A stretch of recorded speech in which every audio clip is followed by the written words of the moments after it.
ওম তৎসৎ।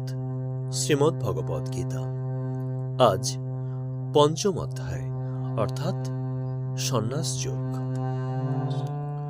অর্জুন ভগবান শ্রীকৃষ্ণকে বললেন, সন্ন্যাসং কর্মণং কৃষ্ণ পুনর্যোগঞ্চ সংশোষী যচ্ছ এতরেকং তস্মে বুহি সন্নিষেধম। অর্জুন ভগবান শ্রীকৃষ্ণকে বললেন, হে কৃষ্ণ, তুমি একবার কর্ম ত্যাগ করিতে বলিয়া আবার কর্মযোগের উপদেশ দিতেছ। হে কৃষ্ণ, কর্ম ত্যাগ বা সন্ন্যাস আর কর্মযোগ, এই সন্ন্যাস এবং কর্মযোগের মধ্যে কোনটি শ্রেয় আমাকে সঠিক করিয়া বলো। দেখুন, চতুর্থ অধ্যায়ের 33, 35, 36, 37 এবং 39 নম্বর শ্লোকে শ্রীকৃষ্ণ জ্ঞানীর প্রশংসা করিয়াছেন। তো এ হইতে অর্জুন মনে করিয়াছেন যে কর্ম ত্যাগ করিয়া জ্ঞানের সাধনই বুঝি মোক্ষ লাভের উপায়। কিন্তু 42 নম্বর শ্লোকে শ্রীকৃষ্ণ অর্জুনকে কর্মযোগ অবলম্বন করতে উপদেশ দিয়েছেন। তো কাজেই কর্ম ত্যাগ করিয়া জ্ঞানের সাধন নাকি স্বধর্মোচিত কর্মের অনুষ্ঠান, কর্ম সন্ন্যাস নাকি কর্মযোগ, এই দুইটির মধ্যে কোনটি শ্রেয় অর্জুন তা উপলব্ধি করতে পারছেন না। এখন আমাদেরকে বুঝতে হবে যে কর্মত্যাগ বা সন্ন্যাস এবং কর্মযোগ আসলে কি। একথা বোঝার আগে আমাদের বুঝতে হবে যে কিভাবে আমাদের বন্ধন হয়। ভগবান শ্রীকৃষ্ণ অর্জুনকে বুঝিয়েছেন যে অর্জুন, তুমি দেহ নও, তুমি আত্মা। এই দেহের বিনাশ আছে, পরিবর্তন আছে, কিন্তু আত্মা অবিনাশী সত্তা, আত্মাই নিত্য। তাই এই নিত্য সত্তাতে চিত্তকে স্থিত করলে সকল অজ্ঞানতা দূরীভূত হবে এবং এই ব্রহ্ম সত্তা থেকে চিত্তকে স্থিত করে সকল কর্তব্য কর্ম সম্পাদন করলে তার উদ্দেশ্যে তাকে লাভ করতে পারলে, সেই ব্রহ্ম বা ব্রহ্ম জ্ঞান লাভ করতে পারলে আমাদের মুক্তি হবে বা মোক্ষ লাভ হবে। তাই ভগবান শ্রীকৃষ্ণ বলেছেন যে দেহস্থ সুখের জন্য কর্ম করো না। দেহস্থ সুখের জন্য যখন আমরা কর্ম করি আকাঙ্ক্ষা এবং অহংকার নিয়ে, তখন সেই কর্মের ফল হয়। আর ফলভোগের জন্য আমাদের বারবার জন্মগ্রহণ করতে হচ্ছে এবং জন্ম ও মৃত্যুজনিত আমাকে নানা শোক দুঃখ যন্ত্রণা আমাদের ভোগ করতে হচ্ছে। কেননা আমরা যখন দেহস্থ সুখের জন্য কর্ম করি তখন আমরা ভুল পথে চালিত হই। আমরা নিজেকে দেহ মনে করি, রক্ত মাংসের শরীর মনে করি। কারণ এই দেহ প্রকৃতির তো 3টি গুণ আছে, সত্ত্ব, রজ, তম। এই 3টি গুণ মানব প্রকৃতিকে সাত্ত্বিক, রাজসিক, তামসিক ভাবে ভাবিত করে এবং এই ভাব দ্বারা মোহিত হলে মানুষ ভুল পথে চালিত হয়। আর এজন্যই একে বলা হয় মায়া। তো মানুষ জন্মগ্রহণ করা মাত্রই এই দেহস্থ সুখ বা মায়ার অধীন হয়ে পড়ে। সে মায়ার অধীন হয়ে সে দেহস্থ সুখের জন্য কর্ম করে আর কর্মের ফল হয়। এই আকাঙ্ক্ষা এবং অহংকার নিয়ে যখন সে কর্ম করে, দেহস্থ সুখের জন্য কর্ম করে, সেই কর্মের ফল হয়।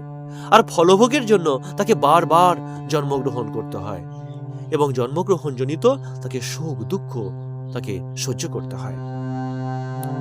তাই ভগবান বললেন, এই দেহস্থ সুখের জন্য কর্ম না করে, যা তুচ্ছ, যা ক্ষণস্থায়ী, যার পরিবর্তন এবং বিনাশ আছে, সেই দেহের উপর নির্ভর না করে কি দেহের ভিতর যে অদৃশ্য সত্তা রূপে ব্রহ্ম আছে, তোমার 2 ভ্রুর মাঝখানে সেই ব্রহ্ম সত্তাতে চিত্তকে স্থিত করে তুমি তোমার সকল কর্তব্য কর্ম সম্পাদন করো। কিন্তু এই কর্ম সম্পাদন যখন মানুষ আকাঙ্ক্ষা এবং অহংকারকে ত্যাগ করে সকল কর্তব্য কর্ম ভগবানের উদ্দেশ্যে, ব্রহ্মের উদ্দেশ্যে করে, ভগবানের উদ্দেশ্যে করে, তখন সেই কর্মই হলো নৈষ্কর্ম, যাকে বলা হয় নিষ্কাম কর্ম। এই নিষ্কাম কর্মকেই বলা হয় কর্মযোগ। এই নিষ্কাম কর্ম বা নিঃস্বার্থ কর্মের মধ্য দিয়ে আমাদের চিত্ত শুদ্ধ হয়। কারণ আকাঙ্ক্ষা এবং অহংকারই আমাদের চিত্তকে চঞ্চল করে। তো আকাঙ্ক্ষা এবং অহংকার ত্যাগ করে যখন আমরা কর্ম করি তখন আমরা শান্ত হই, ধীর হই, স্থির হই। আর এভাবে কর্ম করতে থাকলে আমরা ক্রোধহীন হয়ে উঠি, লোভহীন, অহংকারহীন, আকাঙ্ক্ষাহীন হয়ে উঠি, অর্থাৎ আমাদের চিত্ত শুদ্ধ এবং পবিত্র হয়। চিত্ত পবিত্র এবং শুদ্ধ হয়, নির্মল হয়, বিকারহীন হয়, তখন আমরা ভগবানের চিত্তকে স্থির করতে সমর্থ হই। আর এভাবেই এই নিষ্কাম কর্ম বা কর্মযোগের মধ্য দিয়ে একদিন আমরা সে ব্রহ্মকে লাভ করতে পারি, বা ভগবানকে লাভ করতে পারি, বা পরমানন্দকে আমরা লাভ করতে পারি। কিন্তু অনেকে আছেন যে কর্ম করলেই তো বন্ধন হয়, তাই কর্ম ত্যাগ করতে অনেকে চেষ্টা করেন যে কর্ম ত্যাগ করবো, আমরা কর্ম ত্যাগ করে সন্ন্যাস অবলম্বন করব, এবং এই সন্ন্যাস অবলম্বনের মধ্য দিয়ে আমরা ভগবানকে লাভ করব। তো ভগবান তো অর্জুন একথা বুঝতে পারছেন না। তো ভগবান শ্রীকৃষ্ণ অর্জুনকে বললেন, অর্জুন, সন্ন্যাস কর্মযোগশ্চ নিঃশ্রেয়সকরাবুভ তয়োস্তু কর্ম সন্ন্যাসাৎ কর্মযোগ বিশিষ্যতে। ভগবান শ্রীকৃষ্ণ অর্জুনকে বললেন, হে অর্জুন, কর্মত্যাগ বা সন্ন্যাস এবং কর্মযোগ, এই সন্ন্যাস এবং কর্মযোগ উভয়ই কিন্তু মোক্ষপ্রদ। তবে এই দুইয়ের মধ্যে কর্মযোগ উৎকৃষ্টতর। অর্থাৎ ভগবান শ্রীকৃষ্ণ অর্জুনকে বললেন যে মোক্ষ লাভের জন্য কর্মের বন্ধন হতে মুক্তি দরকার। মোক্ষ লাভের জন্য কর্মের বন্ধন থেকে মুক্তি দরকার, কিন্তু এই মুক্তি তোমার কর্ম করেও হতে পারে, আবার না করেও হতে পারে। তবে কর্ম ত্যাগ বা সন্ন্যাস অবলম্বনের মধ্য দিয়ে যে মুক্তি, এই সন্ন্যাস অবলম্বনের মধ্য দিয়ে যে মুক্তি, সেই মুক্তির চেয়ে কর্মের অনুষ্ঠান করিয়া, অর্থাৎ কর্ম করিয়া মুক্তি লাভ করা অধিকতর প্রশংসনীয়। অর্থাৎ কর্ম ত্যাগ বা কর্ম সন্ন্যাস হইতে কর্মযোগ শ্রেয়। কিন্তু কেন বললেন? তাহলে সন্ন্যাসটা কি? ভগবান শ্রীকৃষ্ণ পরশ্লোকে বললেন, জ্ঞেয়স নিত্য সন্ন্যাসী যৌন দৃষ্টিনে কাঙ্ক্ষতি নির্দ্বন্দ্ব হি মহাবাহু সুখং বন্ধাৎ প্রমুচ্যতে। ভগবান শ্রীকৃষ্ণ অর্জুনকে বললেন, অর্জুন, যিনি কোনো বস্তুতে দেশ করেন না, কিছু আকাঙ্ক্ষা করেন না, যার মধ্যে দ্বন্দ্ব ভাব নেই, সুখ কি দুঃখ, লাভ কি ক্ষতি, পাপ কি পুণ্য, এই দ্বন্দ্ব ভাবে যিনি সমভাবাপন্ন, সমান মনে করেন, সুখ বা দুঃখকে সমান মনে করেন, এমন ব্যক্তি নিত্য সন্ন্যাসী, তাহাকে নিত্য সন্ন্যাসী বলে জানিবে। দেখুন, সংসার বন্ধন হতে মুক্তি লাভ করতে হলে সন্ন্যাস বা ত্যাগের দরকার। তো প্রকৃত সন্ন্যাস কি এবং প্রকৃত সন্ন্যাসী কে, এই শ্লোকে তাহাই বলা হইয়াছে। ভগবান বলছেন যে যাহার কোনো বস্তুর প্রতি অনুরাগ নেই, দেহস্থ সুখের প্রতি বা বস্তুপ্রদ সুখের প্রতি যার কোনো আকর্ষণ নেই, কাহারও প্রতি যার কোনো দেশ নেই, শত্রুতার ভাব নেই, হিংসা নেই, যার চিত্ত শান্ত সম দ্বন্দ্বহীন, তিনি যাবতীয় কর্মের অনুষ্ঠান করল, তাহাকে নিত্য সন্ন্যাসী বলে জানিবে। তাহলে ভগবান নিত্য সন্ন্যাসী বলতে কি বুঝিয়েছেন একবার ভাবুন।